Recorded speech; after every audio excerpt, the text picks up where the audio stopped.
Assalamualaikum, hai semua, apa khabar korang? Terima kasih sebab sudah klik video ini dan jangan lupa tekan tombol subscribe. Kembali lagi bersama saya AA berbagi info dan kisah menarik. Oh, sebelum tu jangan lupa tekan tombol subscribe, tekan loncengnya juga.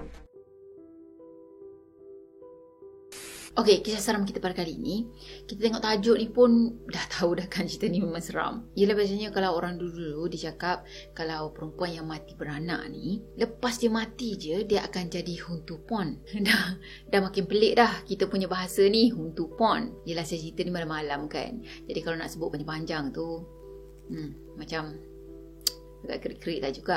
Jadi kita singkat-singkatkan, faham sendiri lah kan. So mana tak seramnya. Jadi macam kisah Puan Harum Sundal Malam tu lah. So kisah ni sebenarnya berlaku di Borneo, bukan dekat Semenanjung ni tau. So kisah ni pun saya ambil daripada sumber internet, jadi terpulanglah pada korang untuk percaya ataupun tak. Jadi dah sedia? Jom kita mula. Okey, kisah ni berlaku pada tahun 2008. So, kita bagi nama samaran dia sebagai Ellie. Jadi Ellie, dia tinggal dengan keluarga dia, dengan mak dia, ayah dia kan. Dan mak dia ni sebenarnya ada sebuah rumah yang dia memang buat untuk disewakan. Jadi adalah pendapatan sikit. So, beberapa tahun yang lepas, adalah pasangan suami isteri daripada Indonesia ni pindah masuk dekat rumah sewa diorang. Rumah sewa yang diorang buat ni tak jauh sebenarnya. Depan rumah diorang je. So, bolehlah diorang macam pantau ke apa kan. Jadi orang yang menyewa rumah sewa dia tu namanya Kalang. Kalang ni yang si suaminya lah. Yang si isterinya pula namanya Liah. Dan katanya Kalang ni sebenarnya dekat Indonesia sana dia dah ada seorang isteri dah, tapi dah kena cerai dan diorang ada anak juga dengan isteri pertamanya tu. Dah tu pindah dekat Malaysia ni, dia kahwin dengan isteri nombor 2 dia, Liah ni lah. So Kalang tadi dia bekerja sebagai pemandu lori dan Liah pula sebagai pembantu rumah. Sebenarnya ada juga saudara mara kepada Kalang ni yang menyewa dekat rumah tu. Ya biasalah kan, bila dah saudara daripada Indonesia sana datang sini, lepas tu tak ada tempat tinggal, so dia ajaklah duduk sekali. Katanya dalam 1 tahun lebih, Kalang dengan Liah tadi menyewa dekat rumah tu, barulah Liah ni mengandung. Jadi si Liah ni, dia mengandungkan anak pertama diorang tau. Cuma pada masa tu kandungan dia songsang. So pada masa tu ahli keluarga Kalang ni banyak kali dah nasihat dekat Kalang dengan Liah ni, pergilah tu jumpa tukang urut, pergilah jumpa siapa-siapa yang boleh ubatkan ataupun boleh pusingkan baby tu balik kan. Tak pun pergilah ke rumah sakit. Yelah, mana tahu nurse ataupun doktor boleh tolong adjust baby tu. Tapi si Kalang ni sebenarnya dia sangat famous dengan sikap dia yang sangat kedekut. Dan dia sendiri pun sebenarnya ada satu habit yang sangat buruk, iaitu dia suka main judi dan dia suka beli minuman keras. Kalau bab 2 ni, hilang terus dia punya kedekut tu. Jadi mula-mula tu Kalang tadi bawa lah bini dia ni pergi klinik desa. Klinik yang kecil je lah kan, dah namanya pun klinik desa. Tapi dekat klinik tu dia orang suruh Kalang ni bawa bini dia pergi refer dekat Queen Hospital. Pergi hospital, tempat besar sikit. Dah tu dia bawa bini dia pergi Queen Hospital tadi. Dah lepas check up, itu ini semua dah settle, dia pun larikan bini dia daripada hospital tu tau. Sebab katanya dia tak nak bayar. Bukan sekali je dia buat perangai macam tu, tapi berkali-kali, sampaikan nama dia ni naik blacklist tau. Jadi orang dekat Queen Hospital sana pun dah tak nak dah terima diorang ni sebagai pesakit. Sampai macam tu sekali, saya pun macam terfikir tau, banyak sangat ke dia kena bayar? Nasib baiklah juga maknya Ellie ni pandai betulkan baby tu. Sebab katanya mak dia ni boleh kata bidan part time macam tu lah. Sebab dia pernah belajar dengan bidan dulu-dulu. Jadi maknya pun tolonglah pergi urutkan perutnya Liah tadi, betul-betulkan apa keadaan baby tu. Sebab yelah, makin lama perut Liah ni kan makin membesar. Dan diorang cuma harap yang masa nak bersalin nanti keadaan baby tu okey. Kedudukannya pun dah betul masa tu. Nak dijadikan cerita, ada satu hari tu maknya kepada Ellie ni, dia memang selalu balik kampung sebab tengok tanaman dia kat situ. So kebetulan hari tu dia pergi balik kampung sana, pergi jenguk je tanamannya lah. Dan malam tu juga si Liah ni ngam-ngam sakit perut tau, nak bersalin. Dah tu laki dia tadi, Kalang ni, bawalah si Liah ni pergi klinik desa. Tapi bila dah sampai klinik desa tu, orang sana cek keadaan perutnya Liah ni dan diorang tahu yang bayi ni songsang. So diorang macam tak nak terima lah kan, sebab risiko. Jadi diorang suruh Kalang ni bawa Liah pergi hospital. cek dekat tempat yang besar. Tapi sebab dia orang dah kena blacklist kat sana, dah tu dengan kedekut tahap apa tu sampaikan saya pun macam terfikirlah berapa je yang kena bayar kan. Tapi laki dia ni, dia buat keputusan tak apalah, tak payah nak pergi ke hospital sana, bawa balik rumah je. Iya, dia bawa balik rumah bini dia tau, yang tengah sakit perut nak bersalin tu. Dah tu adalah jiran dia orang ni, namanya Evin tau. Datanglah jenguk si Liah tadi yang nak bersalin kan. Nasib baik jugalah dia orang ada kenal seorang bidan ni yang boleh tolong Liah untuk bersalin. Jadi masa tu dia orang pun pergilah ke rumah bidan tadi, panggil bidan tu datang ke rumah ni kan. Dalam masa yang sama juga, si Liah ni dia orang dah baringkan dekat atas katil dah. Dan Kalang pula tengah borak-borak dengan Evin dekat ruang tamu sana. Katanya masa tu turun naik je nafas si Liah ni sebab menahan sakit. Dan dalam pukul 2 pagi barulah bidan tu sampai ke rumah tau. Memang rumah bidan tu sangat-sangat jauh daripada rumah diorang. Sebab katanya bidan tu nak sampai ke rumah diorang ni nak kena lalu dekat beberapa ekar sawah padi. Lepas tu dengan bukit lagi. Yelah kan kat kawasan Sabah kan. Dah sampai dekat rumah tadi, diorang pun masuklah bilik nak cek keadaan Liah ni lah. Tapi pada masa tu diorang tengok Liah dah pun meninggal.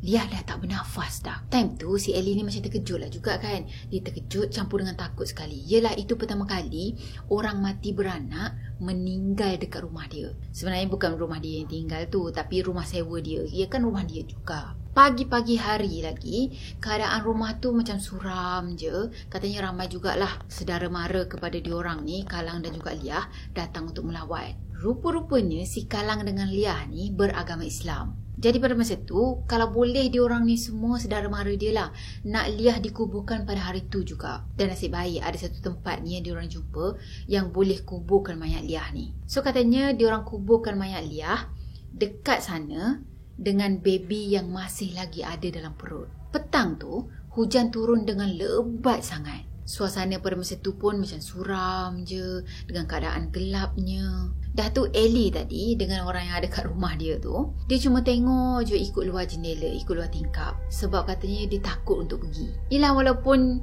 jarak antara rumah dia dengan rumah sewa dia tu dalam 20 meter je lebih kurang, tapi diorang tak pergi pun sana sebab diorang takut. Tambah pula Ellie ni dia jenis yang agak sensitif sikit. Kalau benda-benda halus ni dia macam cepat sikit untuk nampak. Dah lah dia boleh rasa benda tu, boleh nampak, sampaikan masuk mimpi lagi. Itu yang tak best. Cuma katanya lama-lama tu dia dah terbiasakan dirilah.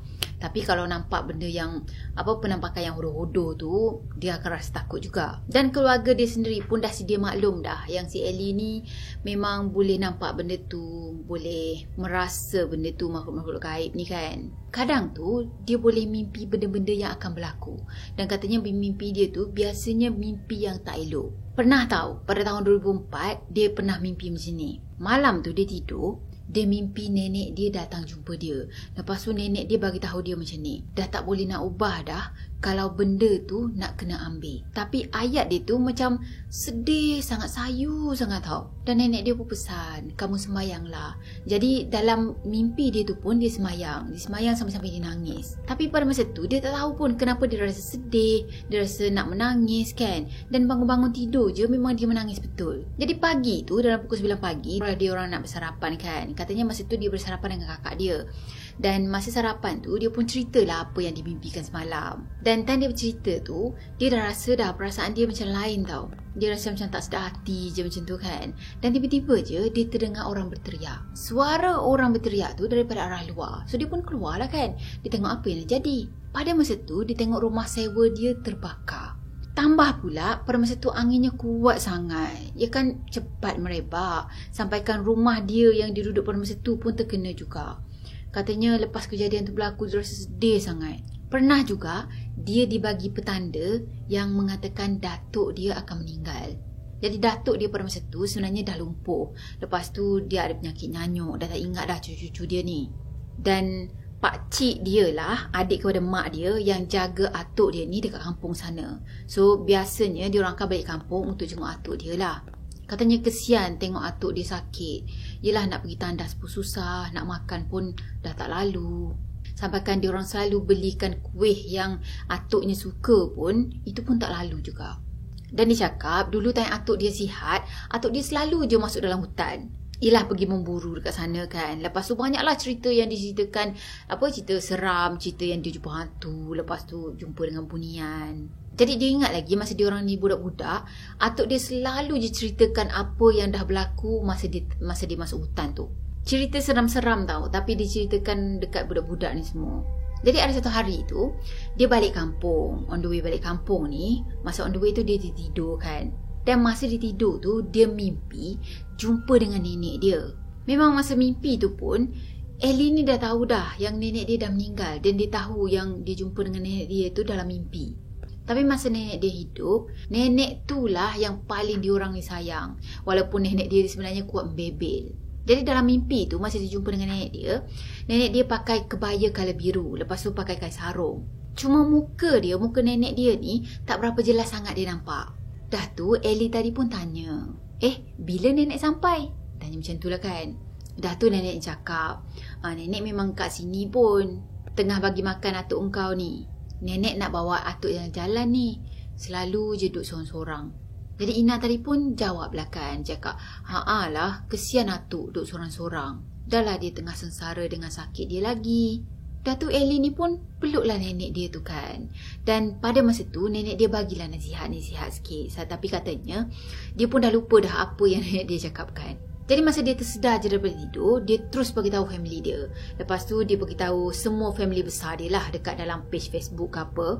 Dan 2 minggu lepas tu, datuknya meninggal dunia. Jadi itulah dia macam agak terbiasa juga dapat petanda-petanda macam tu. Nampak penampakan tu, lagilah terbiasa. Okey, balik kepada cerita si Liah tadi.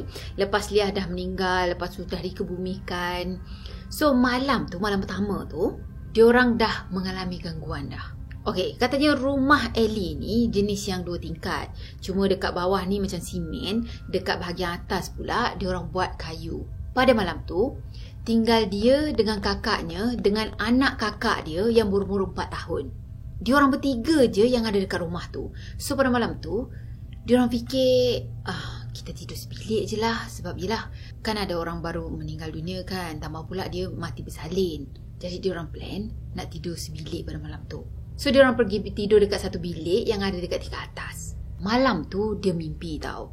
Mimpinya ni boleh katakan ngeri jugalah. Sebab dia mimpi malam tu hujannya lebat sangat.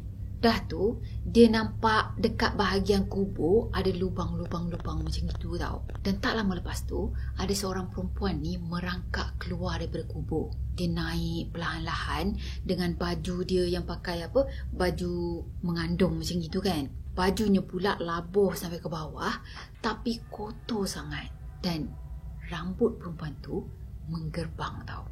Mukanya pula sedih sangat. Dia menangis-nangis, dia berteriak sambil-sambil mencari dekat mana anak dia. Dan tiba-tiba je, Ellie ni nampak yang perempuan tu ada dekat luar rumah dia.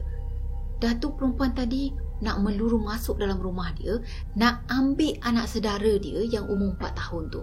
Masa tu, Ellie ni marah lah kan.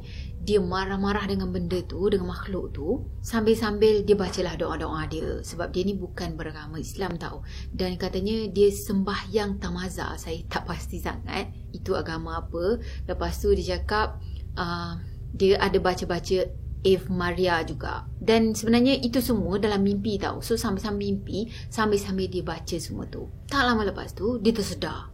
Dia sedar daripada mimpi dan dia dengar anjing tengah melolong. Keadaan pada masa tu masih lagi gelap dengan lolongan anjing macam gitu lagi, tak seram tu. Cuma bila dia dengar betul-betul suara lolongan anjing tu, au macam gitu kan.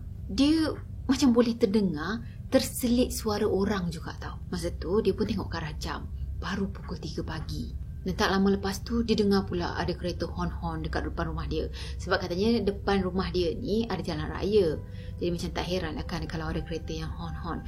Cuma yang dia pelik, kereta tu tengah hon dekat siapa? Yelah masa tu dalam pukul 3 pagi kan. Agaknya anjing tadi nak melintas jalan tak? Dalam masa yang sama juga dia pun tengoklah ke arah akak dia dengan anak buah dia kan.